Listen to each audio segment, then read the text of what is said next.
Getting off this stupid ass job.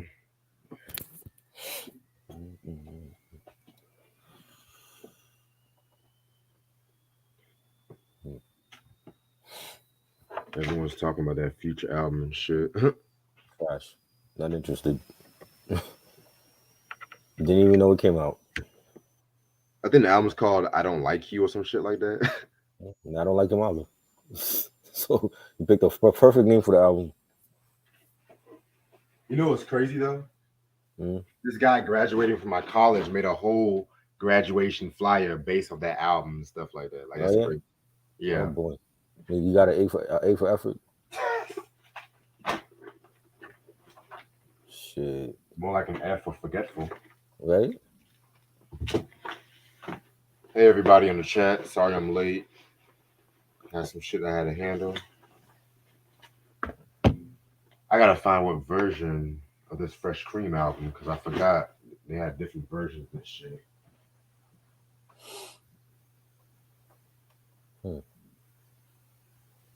Alchemist Beat Battle Tuesday at 7.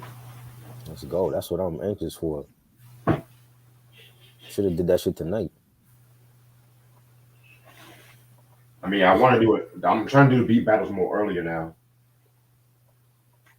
Hey man, if they real hip hop heads like they claim, they'll be here on time. Shouldn't matter what time you do it. 7 p.m., 7 a.m.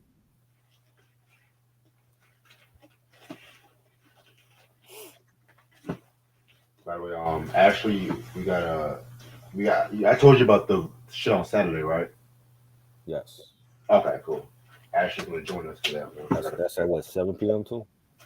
I don't know what time. That might be maybe early evening because I might have some shit I gotta do that day, but I'll let you know Tuesday.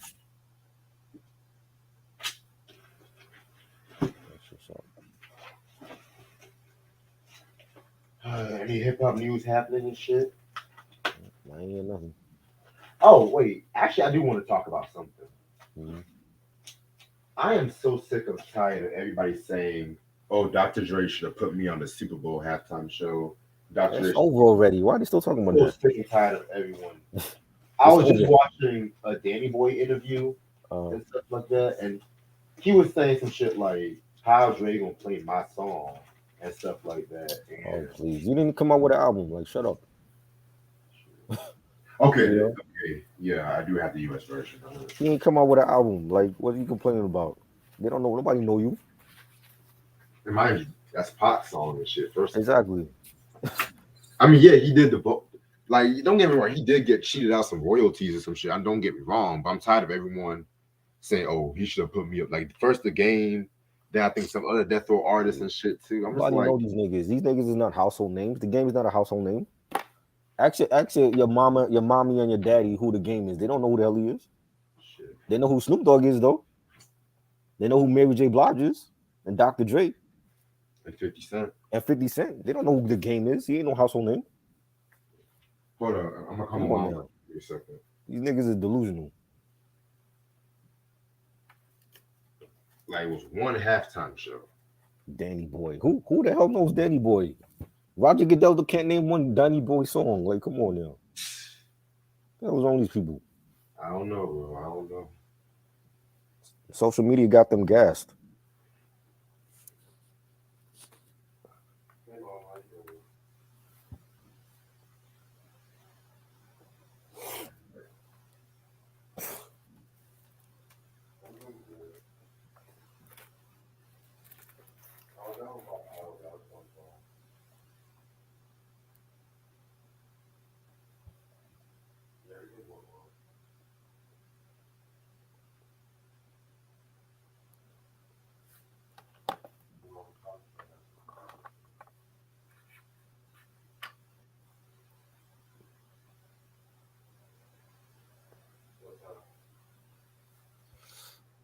Face Rock? What is that? Who are you?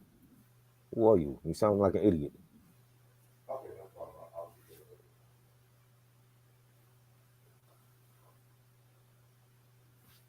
I want to be in Rap Destroy what? You sound stupid. Get off of here.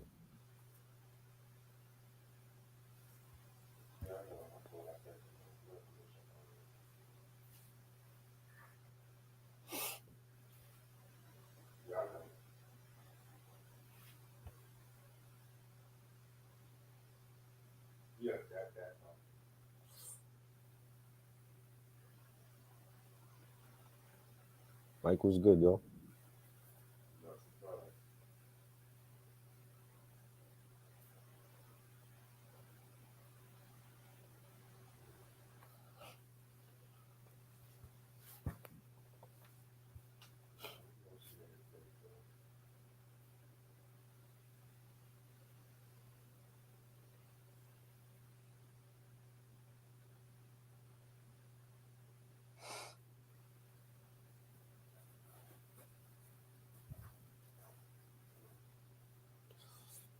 Y'all still doing that Billy D show tonight? I'm just gonna watch.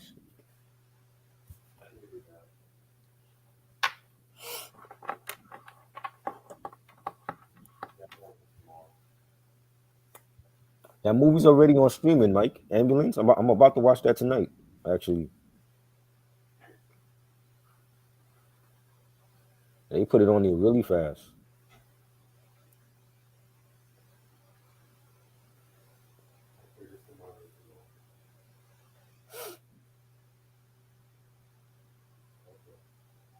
Oh, Billy D some more.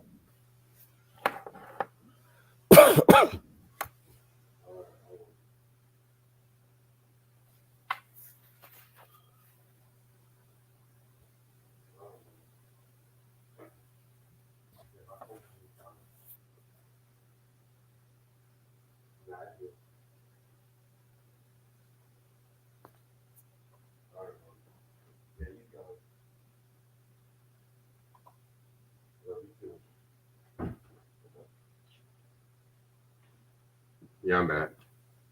Yo, you need to start deleting people. This dude said face rock isn't dead. R&B and fucking rap destroy black people. Who are you? Who the fuck is that? I can't even pronounce his name. Some troll. Okay, well, he's about to be blocked. These people don't learn. I'm changing my clothes right quick. I'm gonna actually do the review on my phone tonight. Okay. I actually might do that from now on and shit. But I have some shit I'd be having to do tonight sometime. I'm gonna watch Ambulance. It looked like a good action film. What? Ambulance with Jake Gyllenhaal. I heard that was a good movie too. Yeah, it's on streaming. It's already on streaming. Yeah. I'm gonna watch that. Oh yeah, the Billy D thing is gonna be at 11:30 so tomorrow. I'm gonna just watch you all do your thing because I ain't got nothing to say about him. I'm gonna just watch y'all do your thing. I mean, if you want to talk about Cult 45, that's fine. Lando Calrissian. That is the only role that people know of him. Lando Calrissian. Ask any white person who is Billy D. Williams. Oh, that's the guy from the Cult 45 commercial. That's the dude from Star Wars. Nigga, he was in a lot of shit. Nigga, you know who did his role over? Childish Gambino. Right, and he played a good Lando Calrissian, a better one than him. Well, I'm not a big Star Wars fan like that. So. Oh my God, the blasphemy I'm hearing. Nigga, the blasphemy. Well, I appreciate the racial. Star Wars is one of the best American films ever. One of the best films ever in American cinema. And this is why I don't like, because when I say I don't like Star Wars, a Star Wars fan gotta overemphasize. Well, you don't like Love of Basketball, and that's black. So I question your movie taste. We had that again now. Yes. We had that again now. Really? People want to question my musical taste. I'm questioning your movie taste on here. Nigga, people question my musical taste too and shit. What the fuck? Matter of fact, I might actually do another unpopular music opinions and shit because I feel like pissing people off tonight. What you doing? Huh? What you doing? I might do I know I'm going to do a music video reaction later on tonight, and I might do it. I was thinking about doing an unpopular music opinions and shit just to get people riled up because I haven't done that in years. Oh boy. I already have some shit about TLC. TLC? Yeah. Oh, Lord. I have nothing bad to say about TLC. Rest in peace. I have nothing bad to say about TLC too, but what I say might be controversial. Oh boy. T-Bars and Chili, if you're watching, I am not a part of that. This is all Reg Thompson's video. This has nothing to do with me. I love TLC. Don't get me wrong, but I have an unpopular opinion about some shit. Damn. Wow. I wonder what could it be. Let me guess it. They're not the best all-girl group all time or something like that. I mean, it's not gonna be that. It's gonna be something like more based on their music and shit. That's what I'm trying to say. Hey, they made timeless classics. I love them. They did. I'm not denying that. When I got something bad to say, I'll say it. I have nothing bad to say about them. Oh, so you had nothing bad to say about the 3D album? I didn't like that. But they rushed that out because after Left Eye passed away, you know, the record company rushed that out. But they worked their on a only lot bad of that. album though. They worked on a lot of that before Left Eye passed away. Well, she's hardly on that album. She's only like on 2 songs that I remember. Because she was trying to find herself. You know, she was in Honduras and all that shit. Yeah, well, it wasn't a good album. Every artist will have a bad album. It wasn't a good album. Other than that, I have nothing bad to say about them. I'm good. Shit. Go check out my tribute video to Left Eye on my channel. That was dope, by the way. I loved it. It was spontaneous, and that's how I like to do shit. I'm not planning nothing no more. I'm just gonna do it. It's just gonna be spontaneous. It's better that way.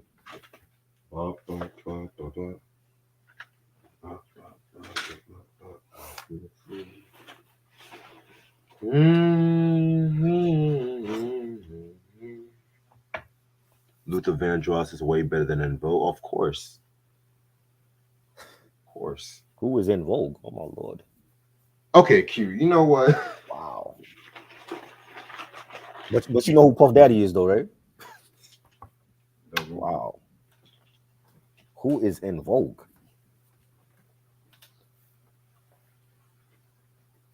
I swear to God, once I started talking about this Luther Vandross and Vogue beef, niggas always want to do a video on that shit. Right. Who is En Vogue? Our job is not done apparently because people do not know who En Vogue is.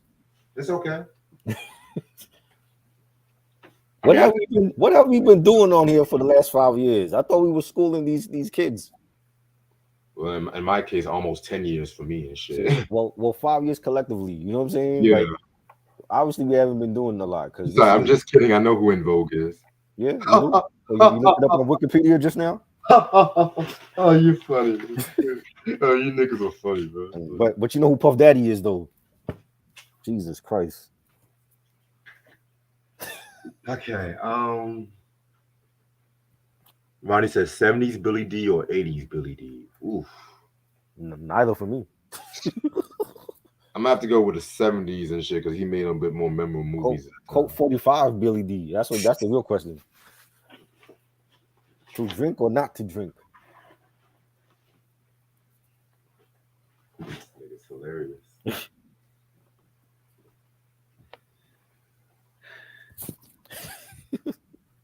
I must start in about 5 more minutes. So this is your first time listening to Cream and shit? Yep. I could have sworn you listened to Cream before. Nope. We didn't do nothing on them. I know. I mentioned them like a lot of times on this channel, though. That's the thing. Yeah. At one point, I did say they were my favorite rock group, but I'm gonna explain more. Well, now I'm kind of more into like either the Doors. They're like in my top 3, either the Doors, Led Zeppelin, or them. Okay.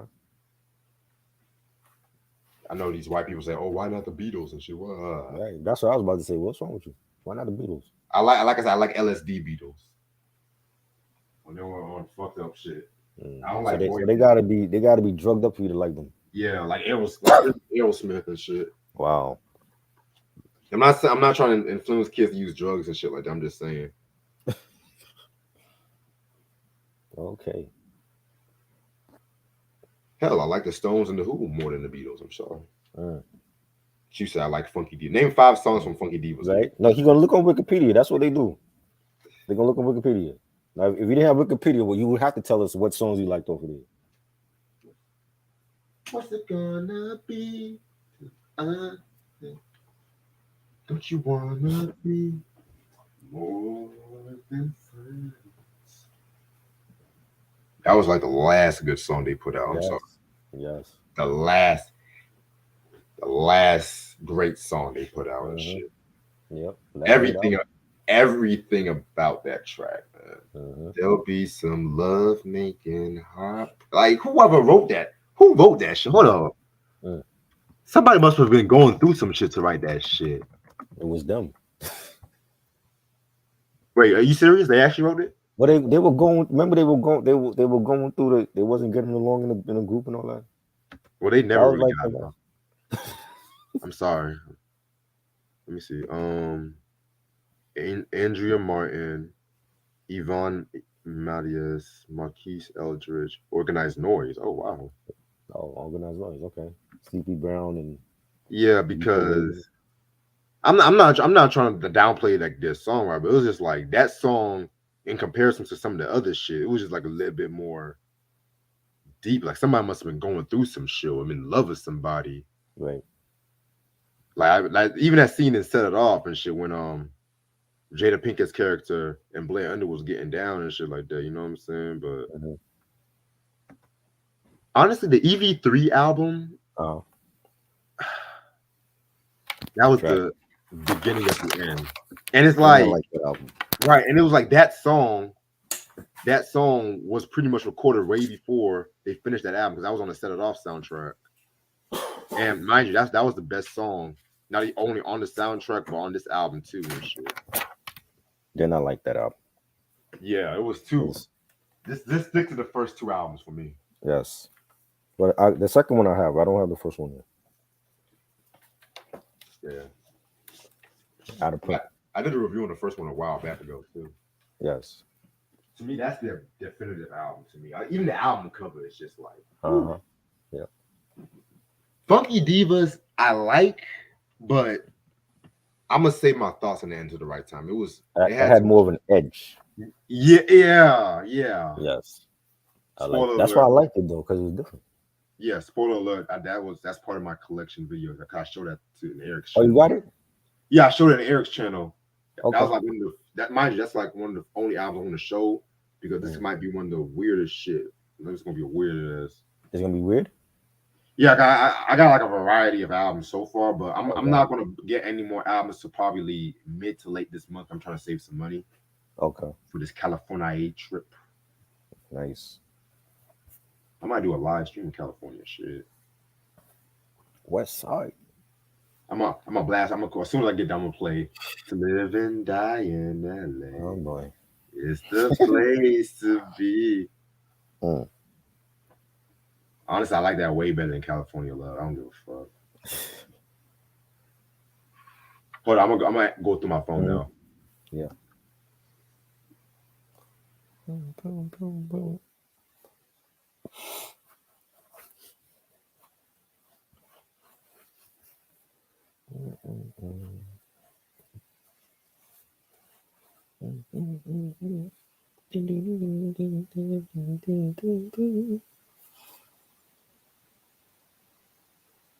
You looked on Wikipedia from that. You don't know nothing about that album. You looked on Wikipedia just now.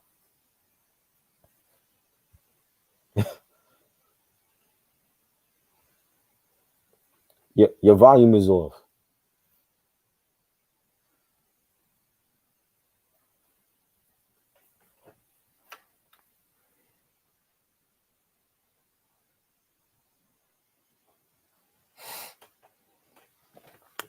He don't know that album by heart, yo.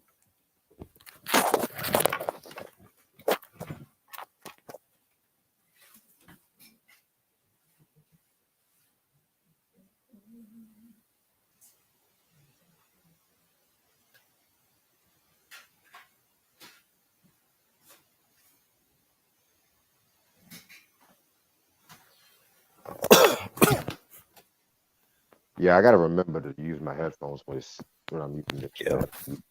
Yeah. But can you hear me now? Yep. All right.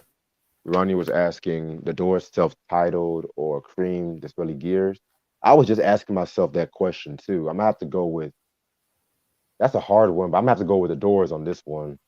Light My Fire, the end. But yeah, man. Fuck. See, I don't need Wikipedia because I actually have the album. I'm still waiting for them 5 songs and shit. Yeah, he looked on Wikipedia for that. See, I actually have the album. I grew up with this album, so I don't need Wikipedia. Now let me ask you this, Try. Funky Divas or Crazy Sexy Cool? Crazy Sexy Cool. Come on. Okay. Now. Okay, cool. Come on. Yeah, I'm gonna go Crazy Sexy Cool. That's a special album. That's a special sophomore album for him. But you know, I get it. I got it when it was out back in the day. Yes, very long time ago. Long time ago. Probably before you were born.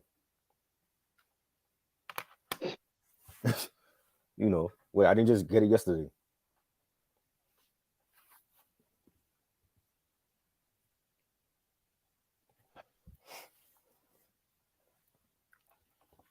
Yeah, Ronnie. That door itself, the Yeah. doors, man, it was just theatrical. That's all I can say. I was already going to concerts and buying albums when you were born. So a very long time ago. So, what was the first album that you bought with your own money? On vinyl? No, just in general. In On general. vinyl, it was I think it was might have been New Edition first album. Okay, First rap album I bought on vinyl was Raising Hell. And in general, I think it might have been Candy Girl or something from the 80s. And then very first cassette I bought was Houdini, the One Love maxi single with the red case. Yep. And then I can't remember the first rap album I bought on cassette. It's been yeah. It might have been Houdini, Open Sesame. Might have been that crap. I didn't like that album at all. Yeah. That album was shit. You know what I'm saying? Wait. The one where they like on the magical rug. It would look like they were like flying on the rug. Trash. That was a bad album. First CD I bought was Mama Said Knock You Out in 1990. Okay. Yeah. So I'm not new to this. I've been doing this for a minute. Yeah, when it comes to Houdini, I just stick with Escape and Back in Black. Even the first album. I think yesterday was the anniversary. Was it yesterday? Was the anniversary for that? Or Friday? Might have been Friday. For the Houdini joint. I know it was sometime this weekend because I saw a post about that shit too. But even the first album, I wasn't really a big fan of Houdini's first album like that because they were working with a lot of European producers and they thought they knew hip hop, but they really didn't know it. That might have been Mr. Magic's Wand was cool though. I like that one. That might have been the first album that I bought that was bad. Was the Open Sesame album because I might have played that album like twice. That album was so bad, you know. And it was like the part of like when you hear joints like Friends and the Freaks Come Out at Night and One Love and then they go to Open Sesame. I'm like, what the hell is this? What is this trash? And they singing on the album. I'm like, no, that was terrible, man. I'm glad I got rid of that album. Don't forget tomorrow we got a review in the afternoon tomorrow too. What we got? 88 Keys album. Oh, that's tomorrow? Do you have some do you have something to do tomorrow afternoon? No. When is it? Is that 3 p.m.? 3. You can do it at 3 p.m. Cool. Right before I go to work and shit. Mike said I might start a music collection. You see how we do? We have R&B conversation. We got rock reviews, hip hop reviews. Yeah, Mike, do it. Yo, I got a good channel for you to be on, Mike. I want you to sub to Geeks and Flicks on YouTube. Shout out to the homies over there at Geeks and Flicks. I did a couple of shows with them in the past, and they cover movie reviews and they do giveaways and contests on there, and they actually interact with the community and they talk about collectibles and stuff. So follow them. They're on Monday nights at 9 p.m. on YouTube. I'll send you the link. Cause I think he would be perfect for them because he collects just like them and he talks about movies, and I think he would fit in with them. Yeah, man. I've seen some of this stuff. I'm not a huge expert. They got some quality. Yeah, I did like some movie reviews with them in the past, Lord of the Rings and Mallrats, Action Jackson, stuff like that. So okay, cool. Yeah. Well, I'm ready to start whenever you are, bro. Yeah, let's go. All right, what's up, you two? How's everyone doing this lovely what's today's date? Sunday night, the best night to watch us. And no, we are not doing a rap albums list. Nah, we're not doing a rap albums list. This is back to your regular programming, back to the reviews and shit. Even though that was a lot of fun. Yeah. That was a lot of fun doing that shit. I'm not even gonna hold you. But we're gonna talk about some rock. It's your boy Reg in the building. I got my homeboy Try with me. What up? And this is gonna be a double review off a rock group that I'm very surprised I'm finally talking about now and shit like that. It's Cream. It's their first album, Fresh Cream, and their second album, Disraeli Gears. Um, Fresh Cream came out in '66. Disraeli Gears came out in '67 and whatnot. Cream consists of Eric Clampton, Jack Bruce, Ginger Baker. They're actually the first supergroup in music history and whatnot. You know what I'm saying? And in my personal opinion, they're among my favorite rock groups of all time. They're really only together for like 2 years, really. They're really only together for 2 years and shit. And they only dropped 4 albums with one another. You know what I'm saying? Everyone knows Eric Clapton and shit like that. But you say you just got into Cream today, right? Or you listened to them Yeah, I today? just listened to both albums. Oh wow, okay. Cool. One of them I know because I know one of the songs on the Disraeli Gears album. They played a lot in like commercials and stuff. Sunshine of Your Love. Yes, that one. Yeah. So that one I know, but I don't know the other stuff. Yeah, man. I don't blame you. And believe it or not, Sunshine of Your Love was actually my introduction to Cream too. It was a car commercial. Right. And I remember this shit because I heard that fucking bass line. Yeah. That ding ding ding ding. And then that guitar, I was just like, it was something different. And I thought it was like a new song at first. I was like, yo, what the fuck was that? And I never got to know the name of the song until fucking VH1. They had this like 100 greatest hard rock songs and stuff like that.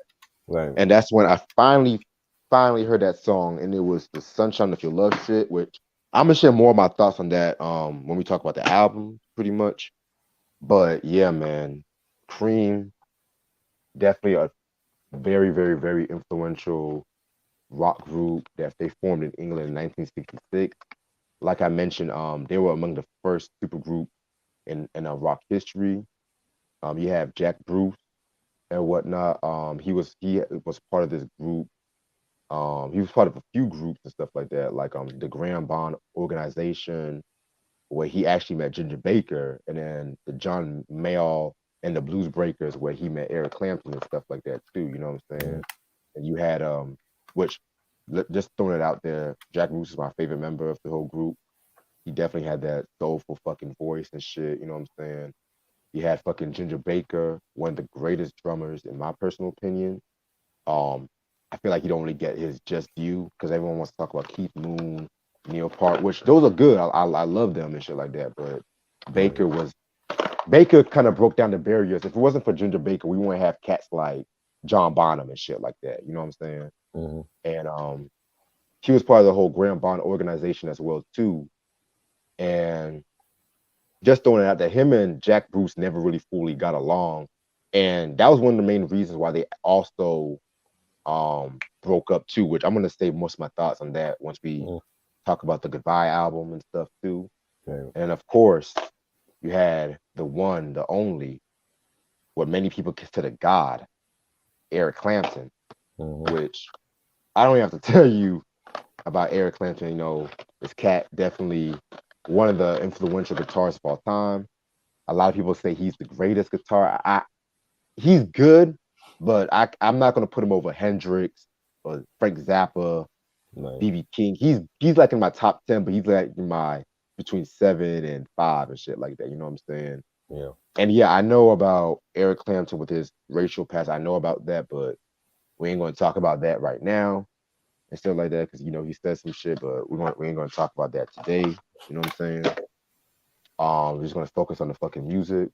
Because you know, Clapton was originally from the Yardbirds, which that was also part of the group where you had Jeff Beck, then you had fucking Jimmy Page, which I want to say Page was the one who took over after Clapton left and stuff like that. You know what I'm saying? So yeah, the whole connection between Led Zeppelin and Cream and everything like that is just so fucking unique and stuff like that. But yeah, man. So they formed in 1966 and stuff like that. You know what I'm saying? They were all fans with one another and shit. You know what I'm saying? And so they wanted to form a band, but see, it was already from the get-go already crazy because like Jack Bruce and Ginger Baker, they never really got along. They would always like fight on stage and shit like that too. You know what I'm saying? Right. yeah, man, it was very well documented and stuff too.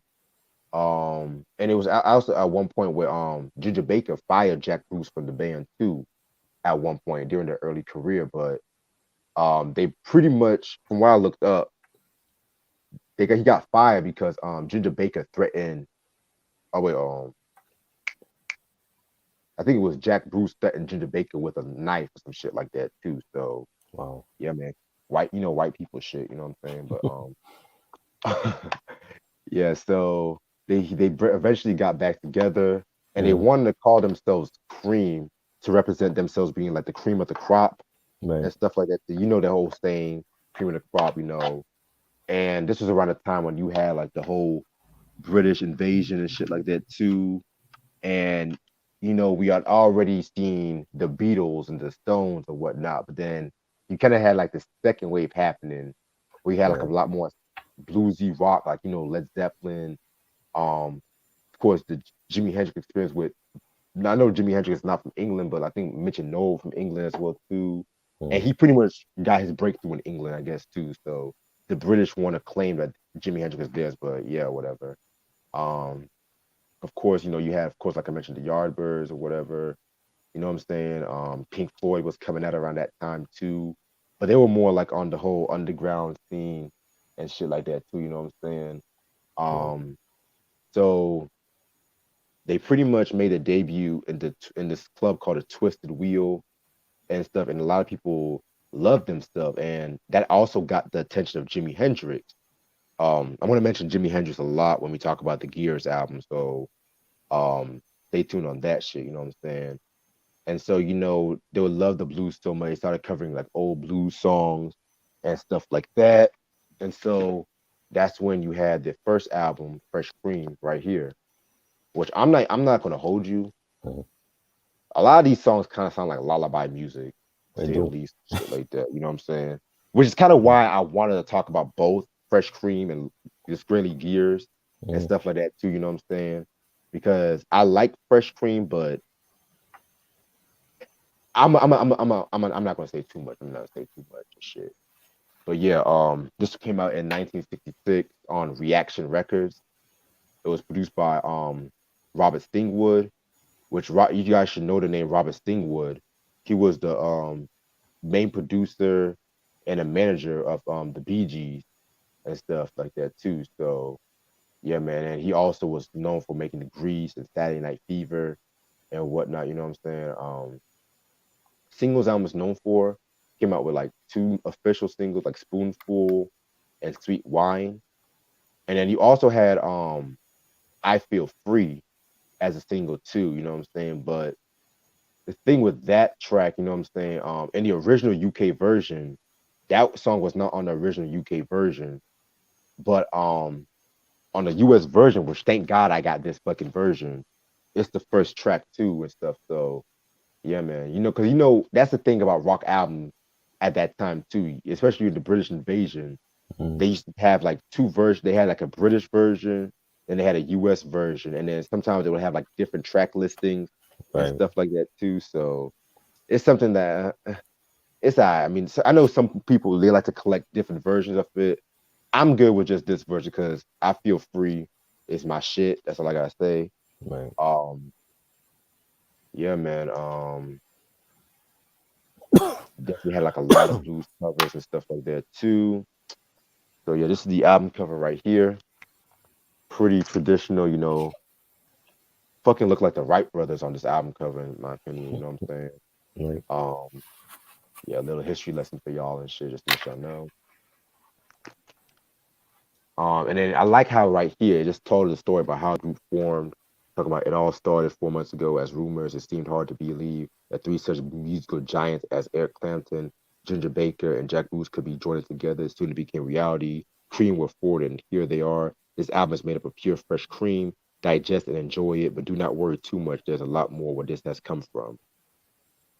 That's literally what it says and shit. So yeah, man. And then it just tells information about the band members. I miss when albums did this shit too. Mhm. This tells the backgrounds of what they influenced by and shit like that. Cause you know what I'm saying? Especially when it came to like those old rock albums, R&B albums, and stuff like 60s and 70s and shit too. So, and this is the Atco catalog and stuff too, because the U.S. version, I think the U.S. version, um, it was distributed by Atco, yeah, Atco Records in the U.S. version and stuff too.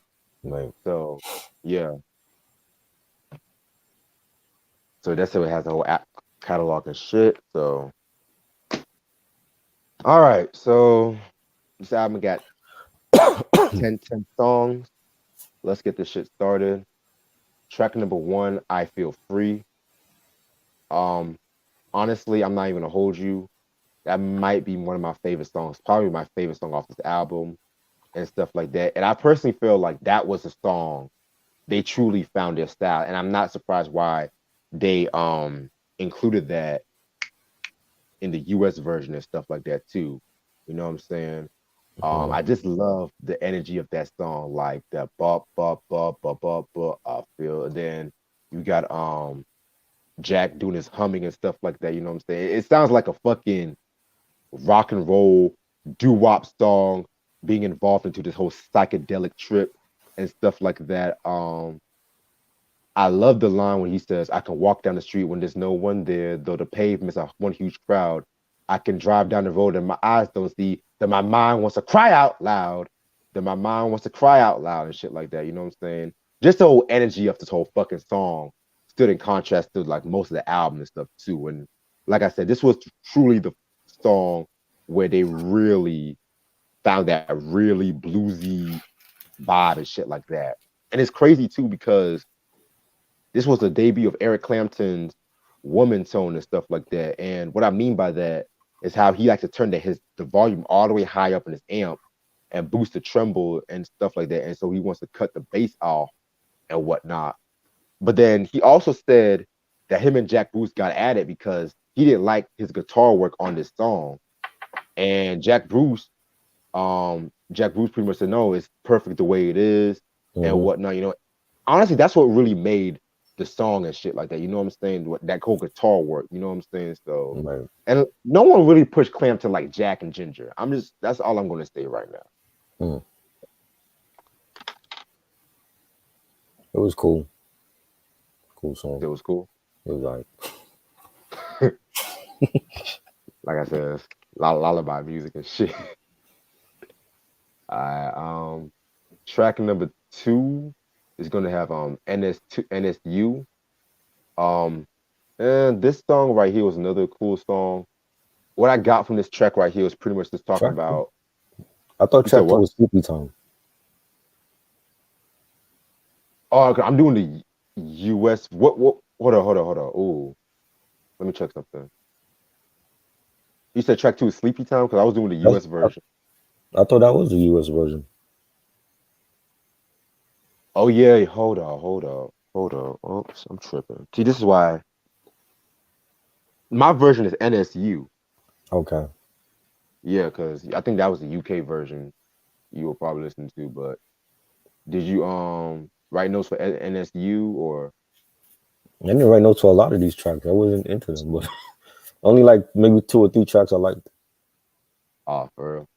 From this album, right? From both of them. Oh shit.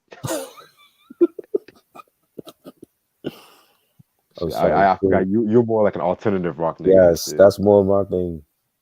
Like Nirvana. This shit sound like psychedelic rock, and I'm not into psychedelic rock like that. But you fuck with the Doors and shit, right? Well, yeah, the Doors. Well, it depends on how they do it though. The Doors was cool, and I like the Beatles shit, but I'm not like.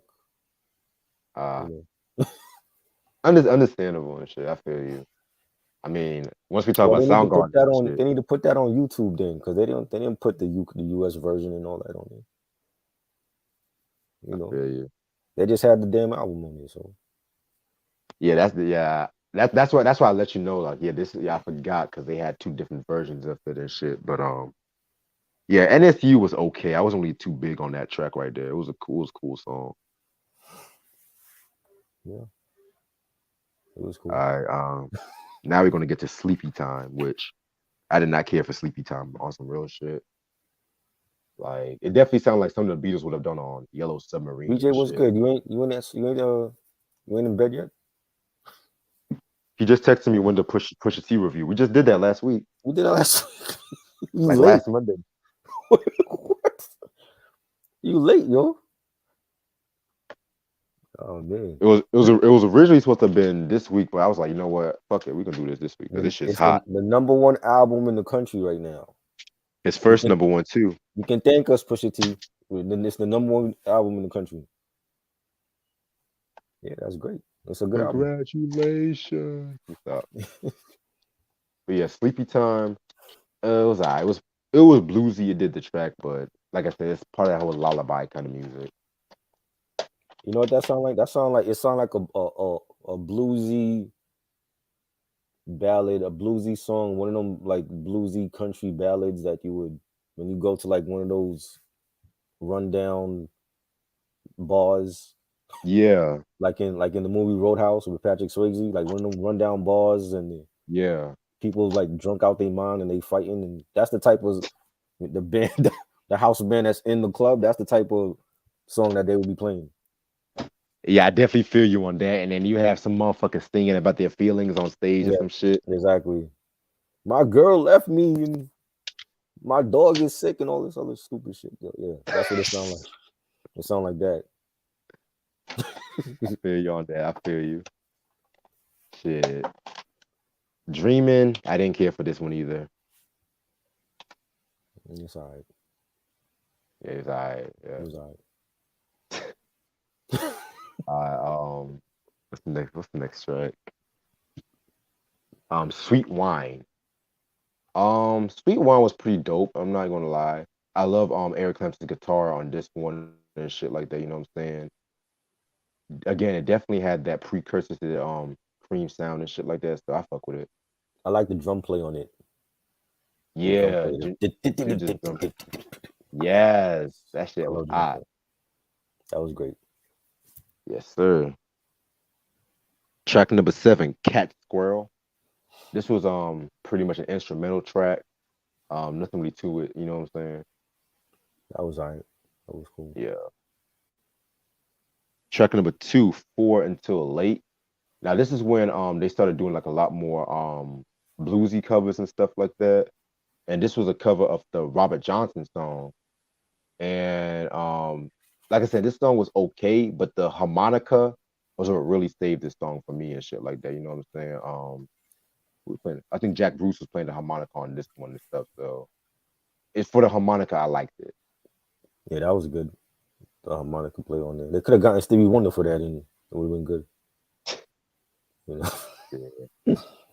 Black people only know one harmonica player and it's Stevie and shit. I'm because every time I hear a harmonica, these niggas, is that Stevie? Like this nigga is not the only motherfucker play a harmonica. Oh man. Oh shit, let me stop. I love Stevie Wonder and shit. But next track we got hold on. Next track is Rolling and Tumbling. That's the next track. This was another bluesy cover. The cover was by Hambone Willie Newburn. Yeah, you know he country with a name like that. Hell yeah, he from Mississippi and shit. Hambone. Yeehaw. But yeah, so Jack Bruce, his singing definitely did wonders on this one and shit like that too. So just for his singing, I definitely fuck with it. Yeah, it was good. Hambone. Yeah. Hambo. Alright, next track is I'm So Glad. Again, this is probably my second favorite track off this album, and in my opinion, the best blues cover on this album and stuff like that. This was originally recorded by Skip James. And it's crazy too because Cream actually gave him royalties for this song too. and not a lot of rock bands was giving royalties to motherfuckers that they covered and shit like that too. You know what I'm saying? Cough cough, Stones and shit, Beatles, cough cough. But and it's crazy because it was interesting because in 1969 and stuff like that, when Skip died, Jack Bruce got a letter from his widow saying that how much that they loved how they covered his song and stuff like that too. So and they did a live version. They did a live version, but I'm gonna save my thoughts on that when we talk about the Goodbye album and stuff. Yeah. Yeah, it was a good track. Yeah. It was cool. All right. And last track is in another instrumental called Toad. Um, I love the groove on this one. This is probably another one where you can tell some shit was happening with their sound and stuff like that too. So just for its groove, I like it. Yeah, that was a good instrumental. I like the beat. Yeah. Yeah. But overall, this album was okay, in my opinion. It's if you guys love that blues rock, this might be like the most bluesiest rock album ever and stuff like that. You know what I'm saying? Like even more bluesier than what the Stones was doing and shit. You know, it's an okay album, but if I was a Cream fan, I would not start with this album. Honestly, like it's mostly like a covers album to say the least and shit too. But this is probably gonna be a three mics. Three mics. That's what So, Sam said. So if Sam is giving the 3 mics, then that's what it's going. That's what it's gonna be. yeah. Like I said, I love Cream, but you know, I'm an honest fan and shit first. So now, where is that other album? Oh wait, you said you only gave it three mics too? Mm. I'm going with whatever Sam gives it. So All right, if it's 3 mics for him, then that's what it is. got you. Okay, yeah, there's it is. Okay, now now this is where shit really starts kicking. 1967, Disraeli Gears. The same way how the Fugees came back with the second album, Oh how Lord. Mobb Deep redefined themselves, even though I like Juvenile Hell. Um, this is the album where they really found their sound and shit, you know. This came out on November 2nd, which is my birthday, 1967, on Mm. Reaction Records. It was produced by Felix Pappalardi. And for those who don't know, he's actually the bassist and he's a member of the rock group Mountain and stuff like that, you know what I'm saying? And he definitely produced for a lot of people and stuff like that. So yeah, man. And I just found out this nigga was shot and killed by his wife. Oh wow. What he Dang. do? What he do? I don't even fucking know. All I like this is off topic because he gave her a derringer and she killed him with it. Oh wow. Honey, I love you. That's like some Marvin Gaye shit right there, yo. Wow. She shot him with the same gun that he bought her.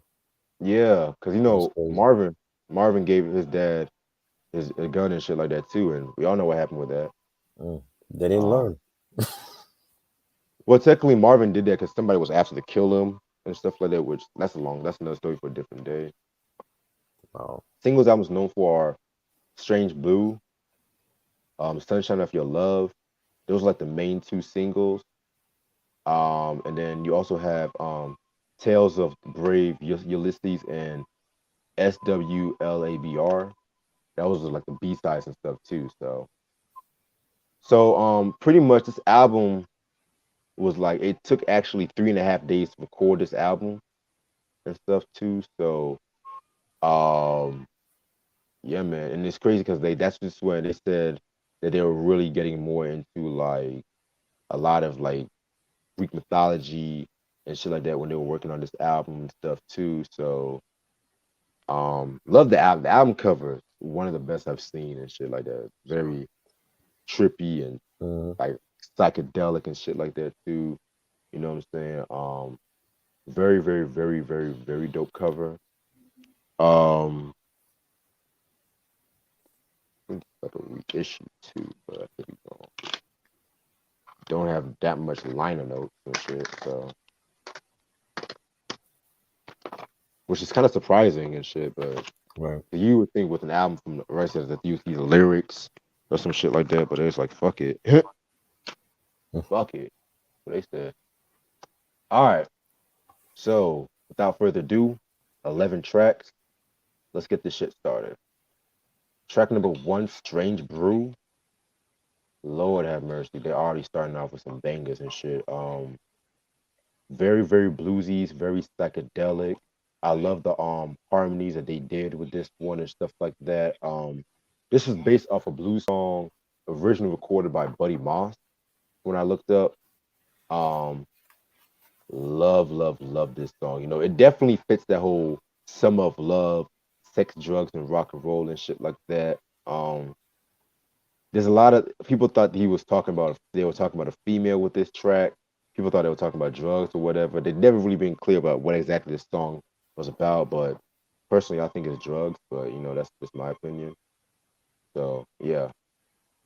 Yeah, it was good. Had a nice beat, nice guitar play on it. Yes, sir. Good track. Now the signature track, that dun dun dun dun dun dun dun dun dun dun dun dun dun dun dun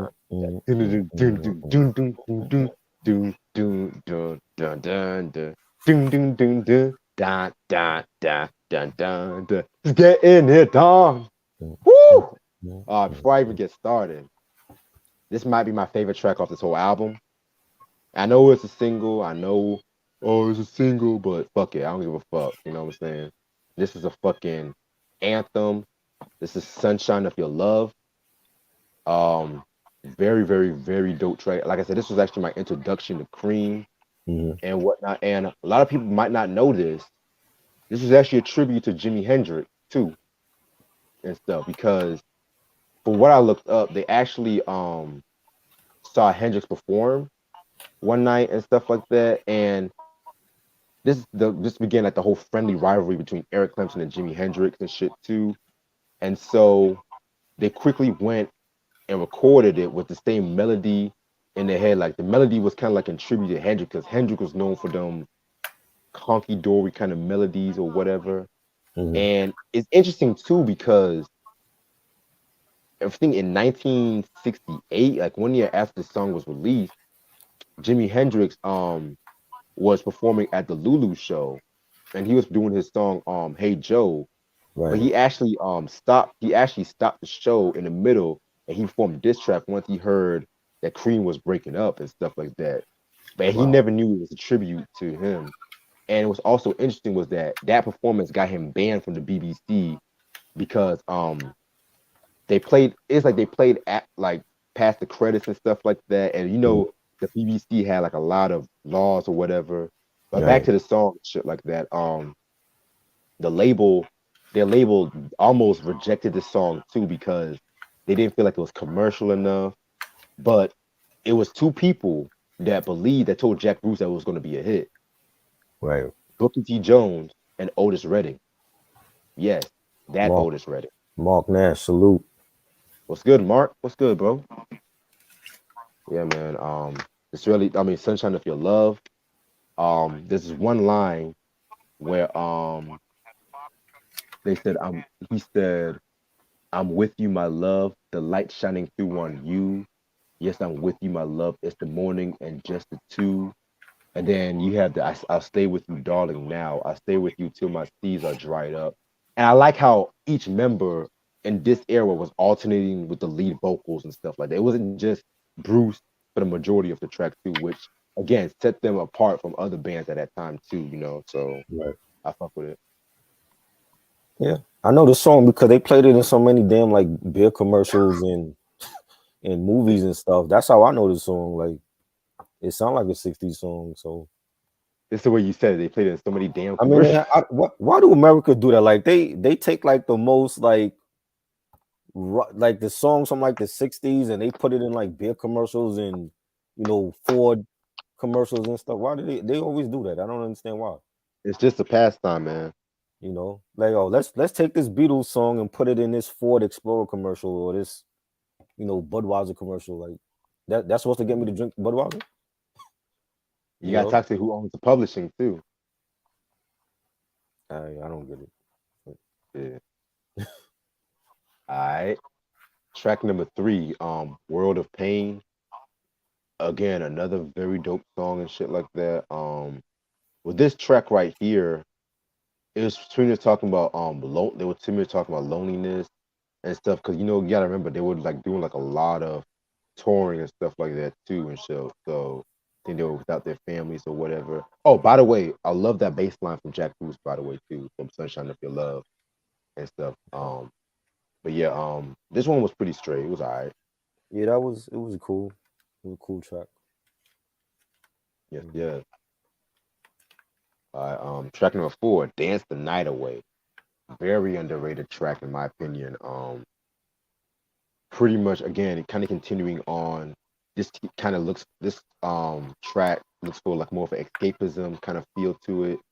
You know what I'm saying? Definitely have like a lot more very free spirited lyrics, like will find myself in ocean, sail into the blue, live with the golden swordfish, forget the time of you. Like definitely some very cryptic songwriting right there, you know what I'm saying? So I fuck with it. Yeah, it was dope. Salute to the porn stars. Oh man. My crazy, bro. Next track, Blue Condition. Good track, but possibly my least favorite song off this album. Ginger Baker actually done the vocals on this one. To me, it's reminiscent of what they would. It could have been placed on the Fresh Cream album. It was like a lot more bluesier and stuff like that too. Because like with this album, it was like a mixture between like the hard rock and the psychedelic and whatnot. But the drum pacing of Ginger Baker definitely elevated this song too. So I fuck with it. Yeah, I like the beat for this. The beat was dope. And yeah, I like that. Definitely. Now, my next favorite track, Tales of Brave Ulysses. Shit. This one right here, this was actually not written by Cream at all. It was written by a guy named Martin Sharp and stuff too. And what was interesting about this was that they were reading the Homer's Odyssey story and stuff, and they pretty much based this track off that. Yeah, man, this one right here, very, very, very heavy track. You know what I'm saying? I love that intro. And you thought the laden winter would bring you down forever, but you rode upon a steamer through the violence of the sun. Like, this was fucking 1967. Who the fuck was writing like this shit and stuff like that? Because meanwhile, the Beatles was singing "All You Need Is Love" and shit like that. These motherfuckers was talking about fucking, and you see a girl's brown body dancing through the turquoise, and her footprints make you follow what the sky loves to see. I love that cryptic songwriting and shit. You know what I'm saying? Mm-hmm. Like next to "Sunshine of Your Love," probably my second favorite track off this album. Yeah, it was dope. I like the guitar playing it, and the beat was dope. Yeah, definitely a standout track. You know what I'm saying? Yep. Next track, SWLABR, which stands for "She Was Like a Bearded Rainbow." Again, this was written by a friend of theirs named Pete Brown and whatnot. This track right here, it was not really meant to take seriously from what I looked up. Mm-hmm. It was just pretty much just gibberish to say the least, you know what I'm saying? But it was gibberish. Yeah, it's all right. Yeah. They're just lucky the instrumentation was right and stuff like that, you know what I'm saying? Right. It was cool. Nice little track. Mm-hmm. Now we're gonna go with the next track. We're going down. Oh, I forgot to mention a thing about Tales of the Brave Ulysses. That song inspired Jimi Hendrix to use the wah wah pedal in his songs and stuff too. The famous shit that he was using and stuff too. So yeah, man. That's a lot of the rock bands use that. Yep, and Like they were the when first. you're actually playing the game Rock Band, like they actually got the wow wow thing on the guitar that you Yeah, gotta like play for like the different songs on there. So and if it wasn't for Hendrix and Clampton, niggas won't be using the wah wah pedal like that. right. Yep. Yeah, now this next track we're going wrong. Love this track. Probably the most underrated track off this album. Very cinematic track to say the least. It definitely was very carried by what's his name? Ginger Baker's drumming Right. on this track too, you know what I'm saying? Oh man, shit. This one right here was very, very, very good. I love Jack Bruce singing. Like Jack Bruce, man. Definitely one of the greatest rock singers of all time, in my personal opinion. Like that motherfucker had that psychedelic, soulful, raw voice and shit. You know what I'm saying? Like, imagine him and Janis Joplin doing a song with one another. Like, Yeah, it'd be crazy. fucking crazy. Yep. Yeah, man. Yeah, it was. I like the song. Song was cool. I feel you. Track number 4, "Outside Woman Blues." Again, another covered song. This one was covered by, and be prepared for this one. Try Blind Joe Reynolds. Okay, never heard of him. Yeah, he's from Louisiana. He must be a good musician because anytime you are like Black Jack something or Blind Joe Reynolds, and it's usually somebody that's good. They know how to play. Yeah, like a legend. Yeah, Like a myth or some shit. You know. yeah. They were doing the chitlin circuit, making the rounds in Alabama and all that, and Right. they just became like legends out there. It's for real. But yeah, this was a pretty dope cover. Pretty dope cover and shit. I definitely fuck with this one and stuff, you know what I'm saying? That was I like the beat for that, and the drum the guitar playing was good, and it's a good track. Yes, sir.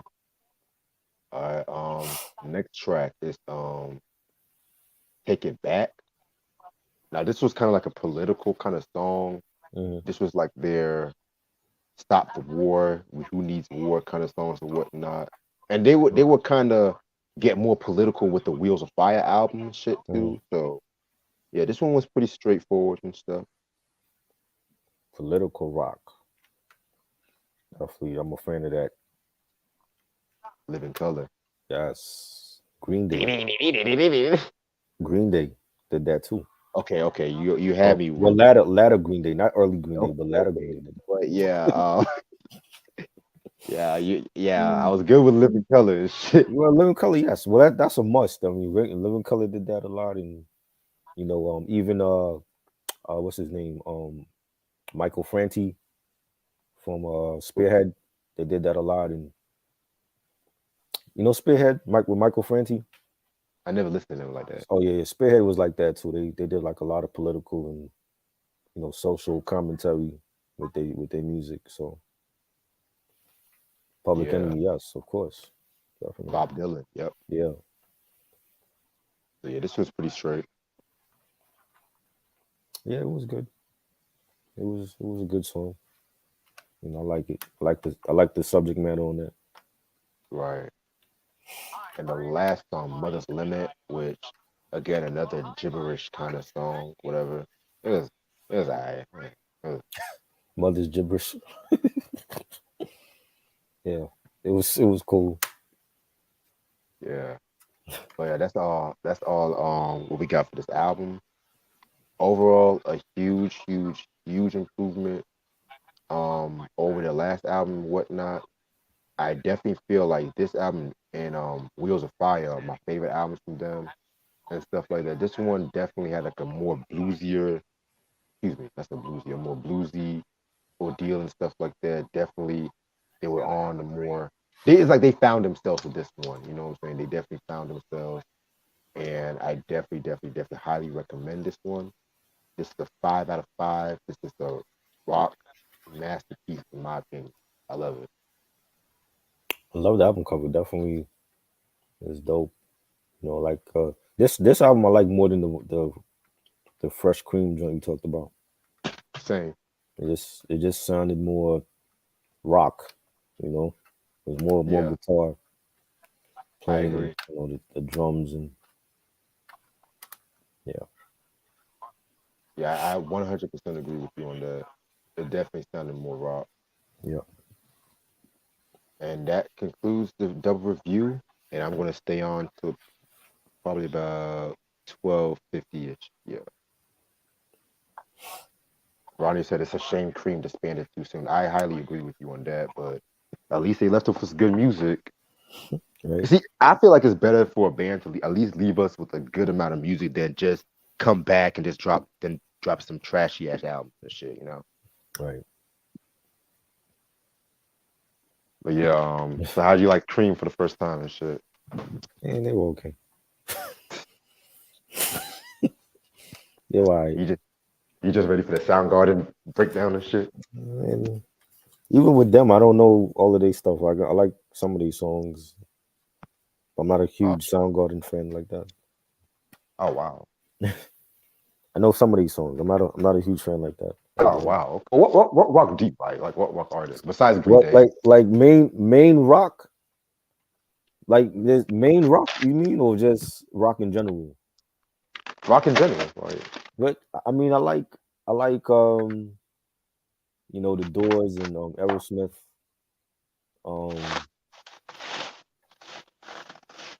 That's really about it. Like I'm not into heavy metal and death metal and all that, and I just think it's noise. I'm into like the alternative rock is my thing, like Green Day, Red Hot Chili Peppers, Foo Fighters, Paramore. Those are my groups. Linkin Park, 21 Pilots. I'm not into like heavy metal and all that stuff. You know, Pearl Jam. I like Pearl Jam first album, but I haven't heard a lot of the other stuff. Nirvana, of course, definitely. Forgot about Nirvana. REM, Smashing Pumpkins, Sonic Youth. I Those hate are all my that. groups. Yeah, a lot of the groups that you don't like. So you know what I mean? That's just what it is. So it's like those are my groups. Like anything other than that is like, nah, it's not for me. Okay. I So think I think Sam asked me about Stone. I'm not into Queens of the Stone Age. I don't even care for them. yeah, I respect them. I never really listened to them like that. I know like a lot of grunge cats came from that collective and shit, like Eddie Vedder and Right. stuff. Wow. But I like Red Pearl Hot. Jam first album was great. That's a classic. I do love the 10 album. Yeah, I like Red Hot Chili Peppers, Sonic Mm. Youth. I definitely fuck with. Yeah. Linkin Park. I like them. I'm not a huge fan of them, but Mm. I don't mind like doing some reviews on them in the future and I shit. like the early stuff because the shit they're doing now is just they fell victim to what was trendy on the radio. When the EDM thing was popping, they did that whole EDM fusion album that was it Living Things album. I didn't care for that. They classics is like, you know, Hybrid Theory, Meteora, Minutes to Midnight. Those to me, like those three albums are like their classic shit. After that, it's like, you know, it's hit or miss for me with them. But the first three for me for Linkin Park. I don't blame you. You know, I don't like when bands when they try to do, because a lot of them have done that. Like even like the Javelito band, 30 Seconds to Mars, they did that whole trendy shit too. Maroon 5, they Aerosmith. another one. They did trendy shit too. I didn't like all that. You got to Aerosmith. stay true to your sound. Aerosmith too. You got to stay true to your sound, and Green that's Day. what I've always loved about, like, you know, Red Hot Chili Peppers and Green Day. They're not changing their sound because of what's trendy on the radio. They don't care. They still gonna come out. Foo Fighters too. They're Now not wait a gonna change minute. their sound. Green Day was trendy. But Green Day what? was trendy for a little bit. But what?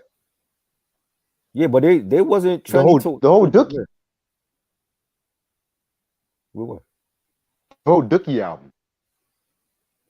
No, I don't think that's their sound. I don't think they were Ah, trendy at all. I just feel like when you look at 30 Seconds to Mars, if you listen to them from their first album to that last shit they put out, and they were doing like trap shit on their last album, and that's not them. They're doing shit with like Travis Scott and all that. I'm like, what is this garbage? Come on. You know what I'm saying? And that's the shit I don't care for. Like I love the groups that they didn't. If you listen to Rolling Stones ain't changed their sound for nobody. U2, they ain't changed well, their sound for nobody. they did went trendy a couple times too, and I'm a Rolling Stones fan. The shit that I hear from them is not trendy at all. I don't hear they not rushing to get no damn rapper on their track, and they trying to switch up. They did a song with Biz Markie. So what? So did REM did shit with Keras One. They didn't change their sound for what was hot at that time. You know Wait, what I'm saying? did songs with Keras One? Yeah, they got some Keras One.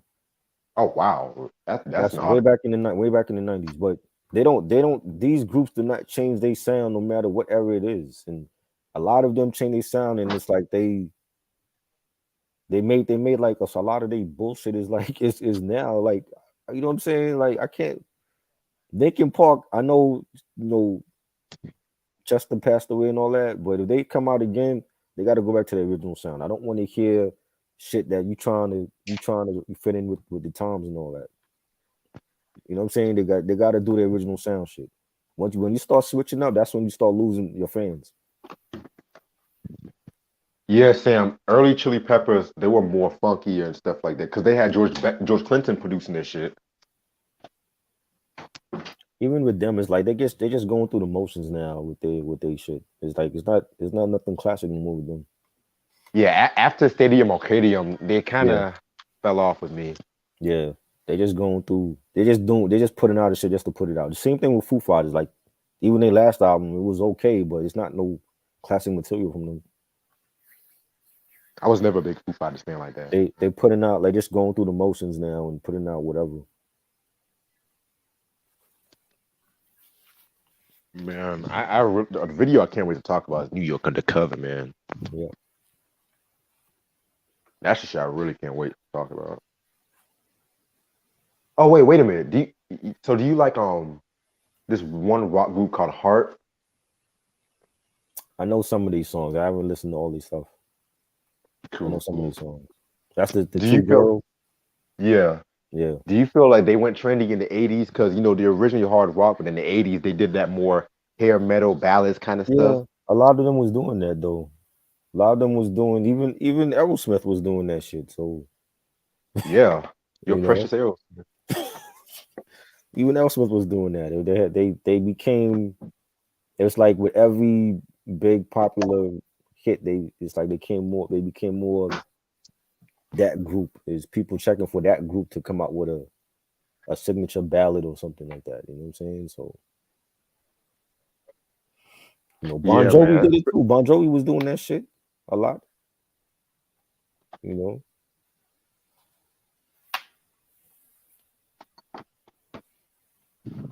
I honestly like Bon Jovi's Slippery When Wet album and the one they dropped in '92. I didn't care for the whole "You Give Love a Bad Name." I'm more of a Dead or Alive motherfucker. Dead or alive. I'm a cowboy. Ding, and I ding, ding, ding. Dead or alive. That's on Gang. Hold up. It's a classic record right there. Yeah, Ronnie, I plan on talking about Blind Faith in the future and shit. I feel like rock and roll in itself is dead. You know what I'm saying? It's like it's not the same anymore. You got artists that's changing their sound for pop music, and rock and roll is dead. Like we don't have the groups anymore. A lot of those groups are like not even putting out shit no more. You got like people trying to come back like Avril Lavigne. When's the last time she had a hit record? Avril Lavigne. Coming out she has a new album out. You know what I'm saying? Like you got MGK doing rock, trying to do rock like pop, was it pop rock or whatever the fuck you call it? You know what I'm saying? It's like a lot of rock and roll is like how we know rock and roll is no longer here no more. It's gone. You know what I'm saying? It's gone. It's like the groups that was around are no longer around, and then they trying to come back and they switching their sound up, and it ain't the same no more.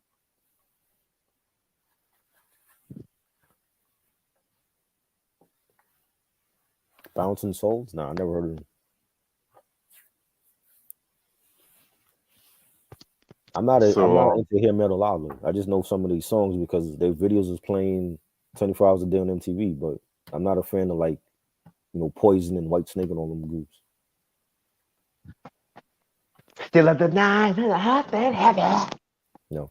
Not a fan of them. Motley Crue. And I, it's I still at know. the night. I know more. I know more about Motley Crue's drama than the actual damn music that they put out.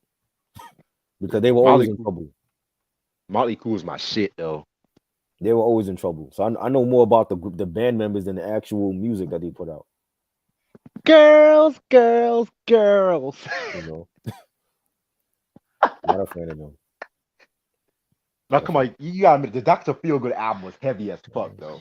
I guess I never heard it. Ah, I know the song. if there was Dr. one, Feelgood. if there was one Crew album you gotta hear is Dr. Feelgood. That Tommy Lee's drumming on that is amazing. Yeah. That's what I hear.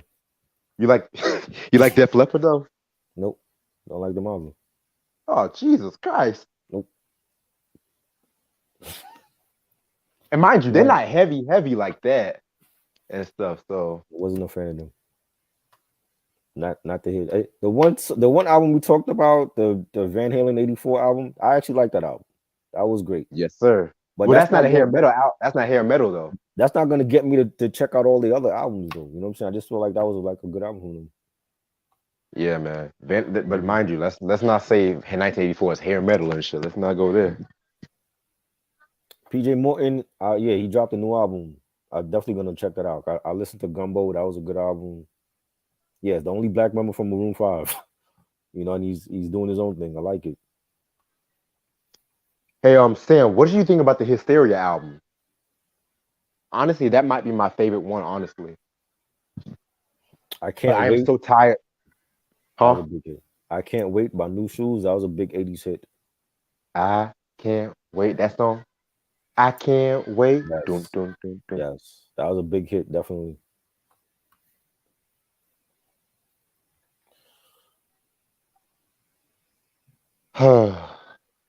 Yeah, I mean, I'm just talking about like rocking the sofa is not the same no more though. Yeah, I'm tired of that Pour Some Sugar on Me song. I'm so tired of that song. Give me Animal any day.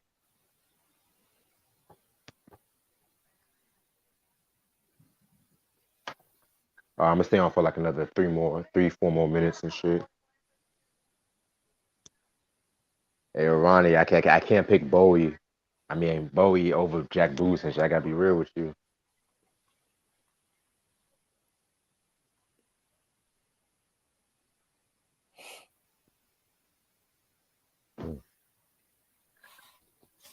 You man. Let's go back to the whole En Vogue thing right quick, cause it's just the whole EV3. It was just so weird Yeah, and stuff like that. You know what I'm saying? It's like the group broke up in the middle of the album. right. Yeah, Shit. But honestly, my favorite song was Part of Me from the first album. That's my Yeah. favorite song. that's your favorite one. Yeah. Cause the first album just had a more soulful kind of vibe and shit. Right. Second one, they were just like free your mind. It was just all Right. loud. Words and shit. That's why I like it because it was just different from the first one. You know. Free your mind and visa. When I first heard that song, I was like, God damn, okay. But then you gotta admit the cover songs, like the one with Aretha Franklin giving him something he can feel. Yes. Vocally, I like that better than Aretha's vocally. That was great. The video was dope too. Yeah. Got John Gill, El DeBarge in that video. Right. I want to see Megan Thee Stallion do some shit like that, yo. A rap version. No, not that. Like, no. You heard that song when she was rapping over the Jodeci beat, the Freaking You beat? Yeah, they overplaying that shit. Why did she use Huh? that?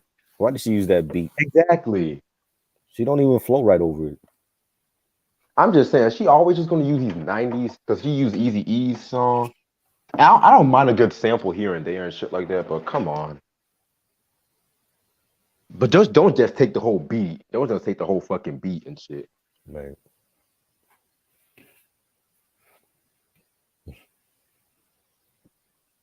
Because that's literally the whole fucking song that and everyone's also like, Oh my god, I never that beat is fire. Yeah. Yeah, it's fire because it was made years ago. It's just Exactly. That beat is from 1995. Where y'all been?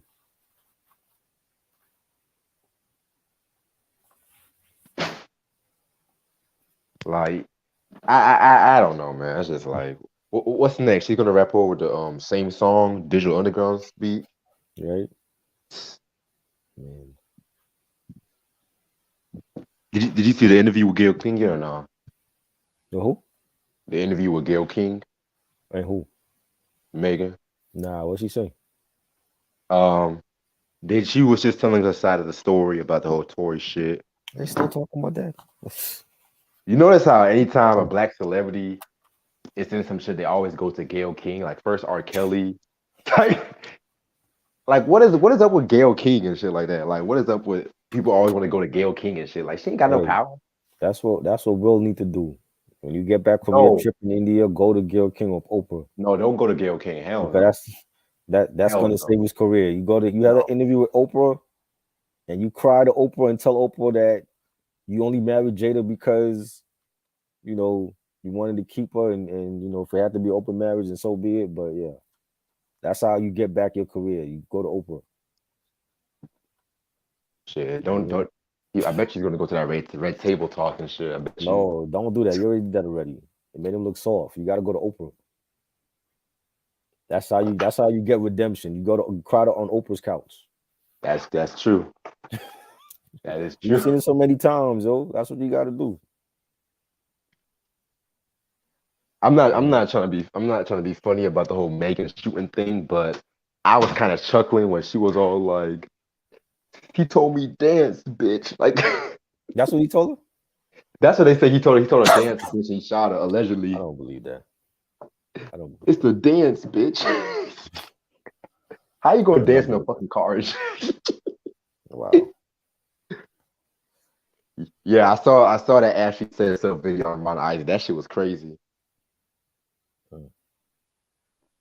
Yeah, but Big L, I mean, that was like a freestyle. That was a freestyle and shit too. So right. Y'all really trying to compare L to Megan Thee Stallion? Really? Y'all trying to do that? Y'all really trying to compare Big L to Megan Thee Stallion? You get this, Troy? Wow. Blasphemy, that's what I'm hearing.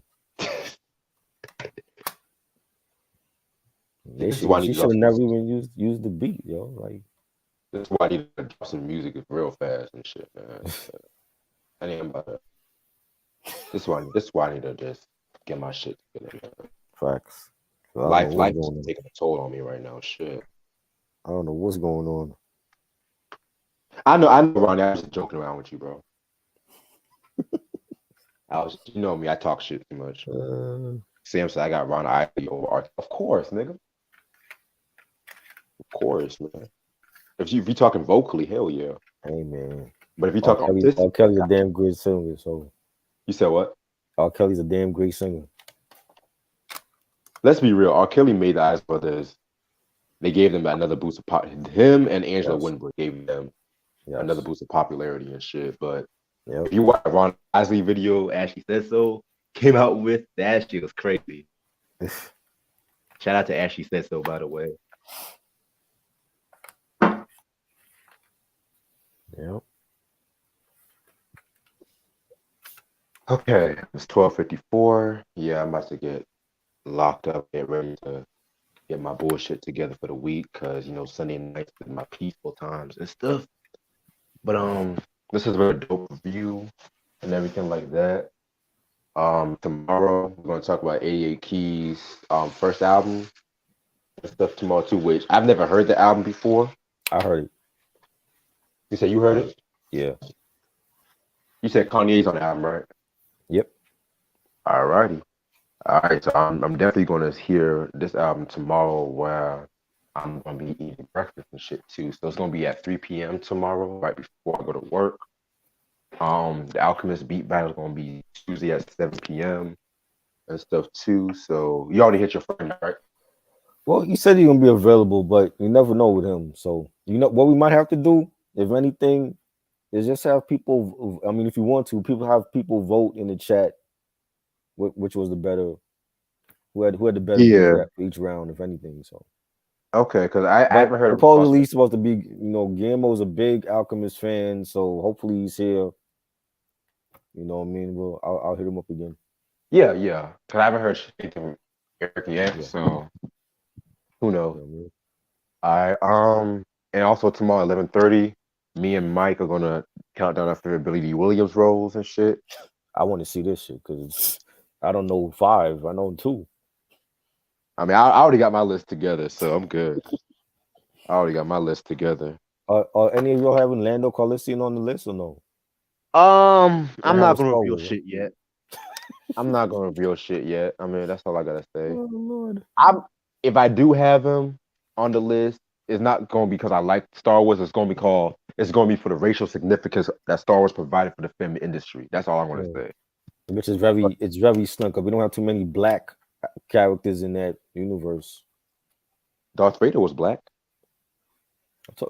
The voice was black. He wasn't the character wasn't black. He was black. The voice was black. That character was not black. When he took off his helmet, that's a white man in that suit. Oh yeah. Oh, I forgot. When they did the prequel and they had Hayden Christensen play Anakin. Hayden Christensen is white. He ain't black. Oh damn! I forgot. Damn. Okay. You know, it's when you see the Phantom Menace was about a little white boy that was grew up to be evil. You know what I'm saying? That ain't no black kid. Mike said he might have 10 best and shit. You know. Yeah, I have some honorable mentions too. Believe it or not. Unless he was high yellow, and I totally missed that. Matter of fact, I might have to watch some. I think I'm gonna watch Mahogany tonight. I think. But what else? What else is going on? Oh, Ashley's gonna come by next Saturday and stuff like that. We definitely got some good shit coming this week. You know what I'm saying? What else is going on? Oh, me and Troy did this dope top hip hop albums from 1996. Which honestly, I'm thinking about dropping that shit tonight. Honestly, you know what I'm saying? Because we had so much fun last night doing that shit. Yeah, that was great. Yeah, it's not like y'all going to sleep anyway, so fuck it. Yeah, man. Right now I'm about to go do some meditation before I really get some work done and stuff like that. But other than that, I will definitely see y'all tomorrow. Appreciate this, bro, as usual. Yes. Shout out to everybody on the chat, and I will see y'all later. Peace.